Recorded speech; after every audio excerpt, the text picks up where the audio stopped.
از ورزش میایم بیرون، میریم تو مذهبیامون بدتر از ورزش. از مذهبیا و ورزشیا میایم میریم تو سیاسیونمون، اون که دیگه افتضاح. چقدر اختلاف.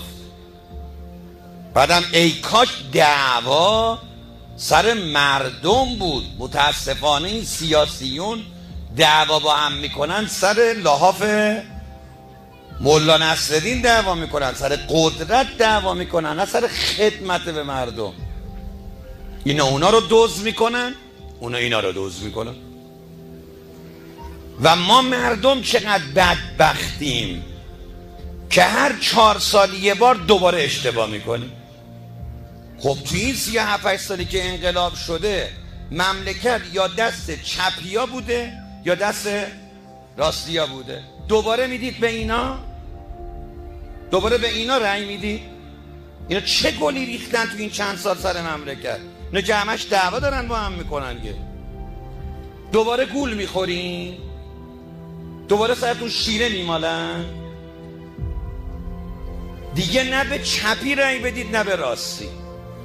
یه عده که قومیگری میکنن، لر باید بره، ما لریم به لر رأی میدیم. خب بیا ما ترکیم به ترک، با لر و ترک نداره که یه آدم حسابی بفرستید تو مجلس تا به داد این مملکت برسه، یه عاقل بفرستید.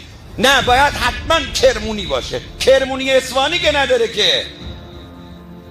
هر کس که لیاقت داره، شعور داره، تخصص داره، میتونه به داد این مملکت برسه، به او رأی بدی. چقدر کلا گذاشتن سر ما سیاسیون تو این چند سال. کدوم گره روا کردن جز این که فقط به فکر حزب خودشون بودند و دارا دستهای خودشون. مردم چند بار چوب میخوری. سیاسیون ما قابل اعتماد نیستن. اگر بودن این وضع مملکت ما نبود، این اقتصاد ما نبود، این زندانهای ما نبود، این آمار طلاق ما نبود، این فقر تو جامعه ما نبود. این اگر پولا رو خرج این مملکت میکردن باید کف هر خیابون و کوچه ای رو خشت طلا بکنن. مگه ایران نداره؟ با این همه معدن، با این همه دارایی، پولا کجا میره؟ خرج چی میشه؟ کجا میره؟ این اختلافات است که بدبخت کرد این مملکت و بیچاره کرد این ملت رو.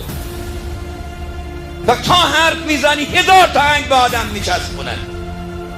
بر جد آباد ضد انقلاب لعنت، و بر جد آباد دروغگو هم لعنت، بر جد آباد سیاسی بیدینم لعنت، بر آب و اجداد اون کسی که میتواند به داد این مملکت برسد و نمیرسد لعنت.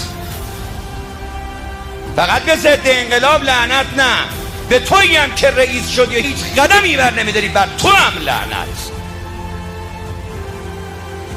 این همه کارخونه داره بسته میشه، این همه کارگر بیکار.